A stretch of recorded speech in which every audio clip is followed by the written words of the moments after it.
All right. Good morning. Good morning. It's 2:58 a.m. I just arrived to the gym right now, and I'm gonna talk about my daughter. My daughter is in preschool, and she's 3 years old, and she's a lot different than her brothers. She's she's opinionated. She's in command. She's different, and she's a girl, so maybe that's normal. And she loves the school that she goes to. She walks up to her teacher. She's the one that gives her teacher a hug and loves them, and just it's a good situation. And at her school, there's this system that they use for rewarding children, and it's a color system. So if you end up on a specific color, it tells everybody how you did. And the highest level you can get is pink. And then I think below pink is blue, and below blue is green, and below green is yellow, and below yellow is red, and red you don't want to get to. And when she first started, this is her first year of preschool. When she first started, now mind you, this little girl can read you and tell you um, all the verses of the Old Testament in order, and she knows her alphabets, and she knows her colors and her shapes. And another fun thing I'll tell you about: she walks around with a purse with a pocket with a bunch of change in it.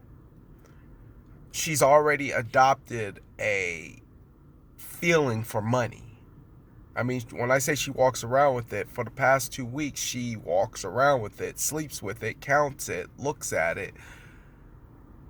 She's curious by it. The fact that it buys things.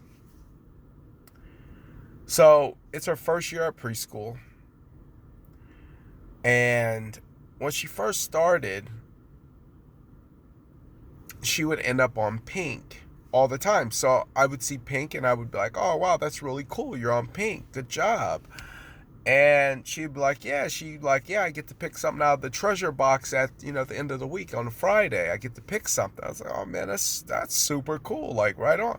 And why I thought it was special was because there was more kids in the classroom, but there was very few that landed on pink. So I knew that it was something you had to earn. Now, if every child was on pink, then I'd be like, listen, I done seen some of these kids when I'm coming in to get her, or when I'm coming to drop her off, they'd be acting crazy. If they all made it to pink, pink has no real value. And not the same thing about other people's kids. It is what it is. But the fact that there were so many kids in the classroom, but there was only maybe a handful on a good day on that pink board, I knew that it was something that was really given on the merit and the value system. And I was proud of her, and I would always, reward her. And then for a minute there, she wasn't on it. And one thing about me and my wife is we've always been very engaged with what's going on with our children in their school. And we've always told the teachers when we meet with them at the beginning of the year, or at different conferences or different events, call us if you need something. Here's our direct number. Just let us know, and we'll all do this together. And we've stuck by that. We've always been like that. So I noticed that she wasn't getting on pink. She was getting on blue. Then she would get on green. And I'd be like, hey, Sanaya, what's going on? I'd like to reward you for getting on pink, but, I'm not seeing that that's happening. What's happening? And stuff like that really gets to me. I don't like my kids to get rewards because they finished 5th place. I think that's garbage. Like I'm really against that. Really pisses me. It's one thing that pisses me off. I don't like that. I much rather hold my child back from being involved in those ceremonies. Um, but when they've done what they need to do, I'm with that. That's what's happening. And every time I'd see her teacher, I'd say, "Hey, Sanaya all right?" She'd be like, "Yeah, Sanaya's doing great." I said, "Oh, okay, well, I noticed she wasn't getting on pink too much.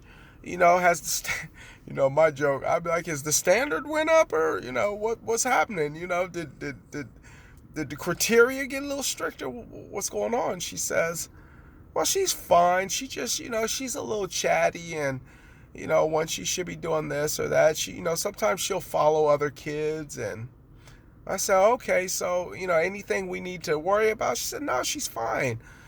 And in my mind, I'm thinking, I just want her to get back on pink. I want her to excel. I don't want her to go down. I want her to go up. And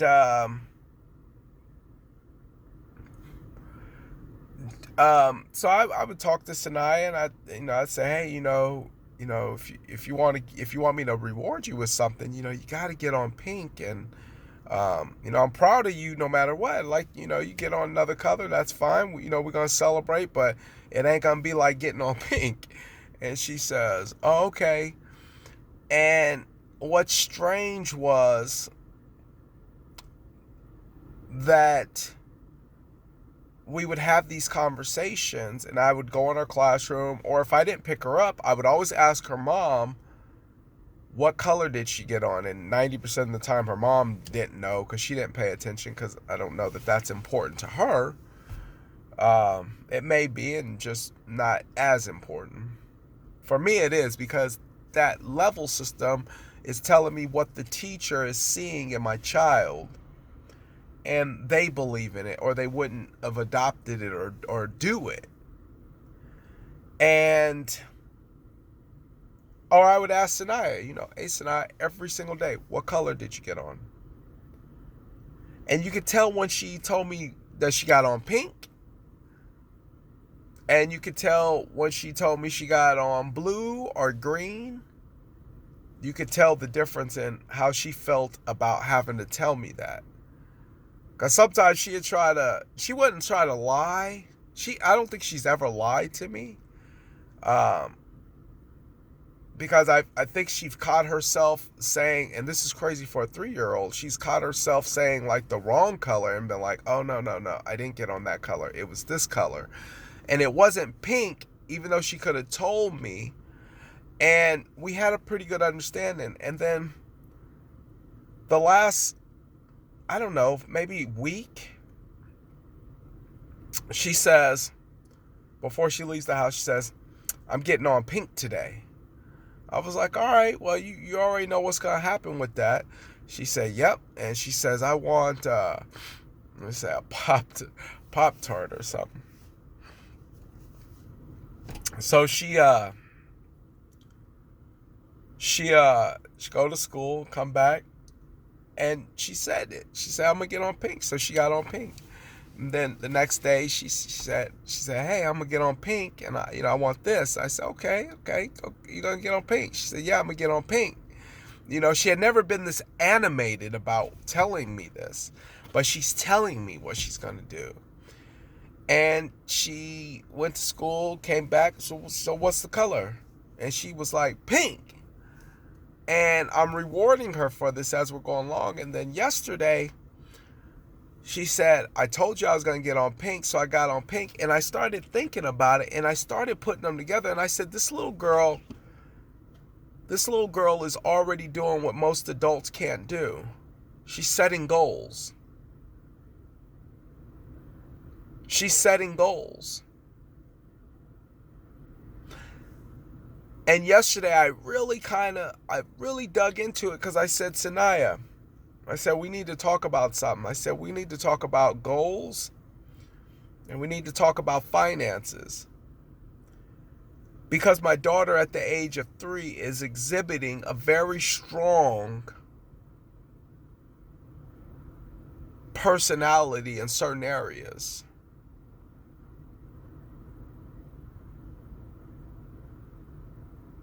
But the thing that I thought was the most revealing was the fact that she set a goal for herself every single day. And her goal was to get on Pink.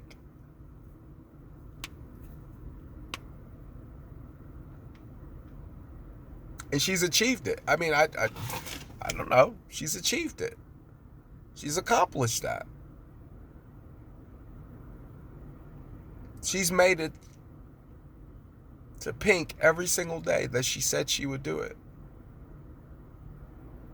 Now, could she fall up short one day? Yeah, I guess that's not a big deal. But the moral of the story is that I am noticing that there is a pattern of her saying what she wants and then going after it.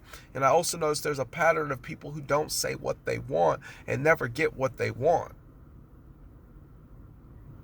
They wake up and just hope that the day will kind of go their way and, too much dirt doesn't get kicked in their face. And if it happens, it happens. And if it don't, like when I get ready to go into this gym right now, I have an expectation of having an excellent workout. Now, I may come up short. I may get in there and, the way I'm feeling right now, I go in there and I kill it.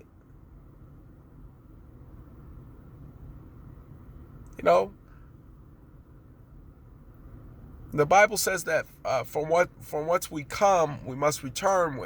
We got to return back to almost like childlike mentality, where there is no fear. I do this thing with Silas and Sinai. I've always done this, where I'll put them on something very high, like a cabinet or a shelf, or standing on top of a table, high enough where their legs are so much above ground and now they're standing up. So from their eye level down, it looks like a fairly high drop. And I asked them to jump to me. Now there's two parts to this. One part is faith and trust that I'll catch them.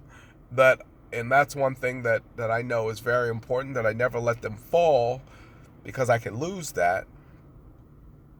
But another thing is for them to believe that they can do it. And I thought that was a very important lesson for me to instill in them, similar to, reasons why I don't have a problem with jumping off of a cliff. Now, I don't like heights. I'm not a height person. I don't like water. I'm not a water person. But I will climb up a very high hill. I've done it in Hawaii. I've done it in Sedona. I've done it, I've done it anywhere that I've been at. And I will climb a very high mountain or rock and jump into a body of water. And I'll do it because I believe I can. I will jump out of planes because I believe it's possible, that I'll be okay, that it's just fear and it's not anything to be fearful of. And I teach that same thing to my kids, is to jump. And the funny thing about, I did that with Sinai. I set her on the cabinet and she looked at me and she's like, "Oh, you're too far away." I said, "No, I'm not." I said, "This is how far I am." And she was exhibiting signs of fear. And I said, "Jump. You're good." And she, for a minute there, and that's what happens as we become adults or we get older. We start forgetting about how fearless we used to be. And for a moment there, I had to remind her, "Girl, you fearless. We've been doing this." And she was like, "Oh, yeah." So she jumped. And I caught her.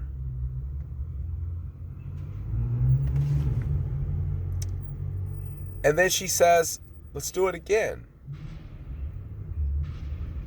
And let's do it again. And can you back up even further?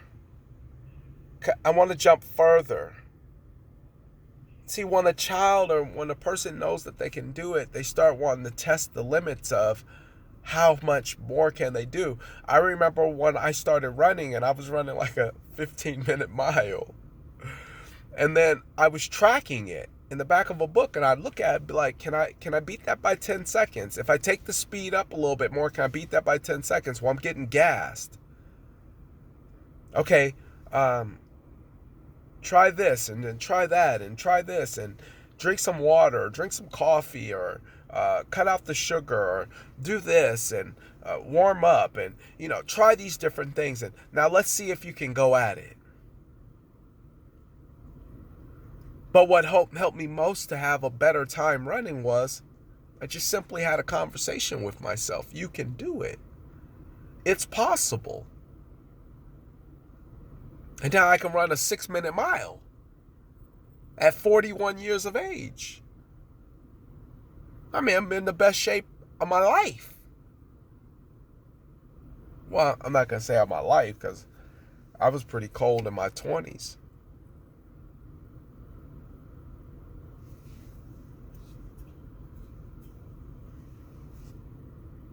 But my daughter's fearless is what I'm trying to say.